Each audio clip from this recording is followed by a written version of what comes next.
যে ৮টি ভুল দ্বিতীয়বার করবেন না। ১. ঠকবাজকে দ্বিতীয়বার বিশ্বাস করবেন না। ২. মিথ্যাবাদী লোকের থেকে সত্য আশা করবেন না। ৩. যারা নিজে থেকে আপনার জীবন থেকে চলে গেছে তাদের ফিরতে দিবেন না। ৪.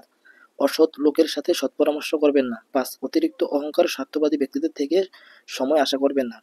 ৬. অমানবিক মানুষদের থেকে জ্ঞান নেবেন না। ৭. ব্যস্ত মানুষের থেকে বন্ধুত্ব আশা করবেন না। ৮. যারা নিজের ভুল স্বীকার করে না তাদের থেকে দূরে থাকুন। বৃদ্ধ বয়সে ভালো থাকার উপায়: সন্তানদের জীবনে বেশি জড়িয়ে পড়বেন না। নাতি-নাতনির লেখাপড়ার বিষয়ে বেশি নাক গলাবেন না। পুত্রবধূ ও আপনার জামাইকে ভালোবাসেন। সন্তানের বৈবাহিক ব্যাপারে বেশি মতামত দিবেন না। জ্ঞান স্বভাবে বর্জন করুন। একাধিক সন্তান থাকলে নিরপেক্ষতা বজায় রাখুন। নিজের শেষকৃত্যের জন্য সুব্যবস্থা করে যখন দেখবেন বড় ধরনের বিপদ পাশ কেটে চলে গেছে, তখন বুঝে নেবেন আপনার কোনো গোপন দান সদকা আল্লাহর দরবারে কবুল হয়েছে। আলহামদুলিল্লাহ।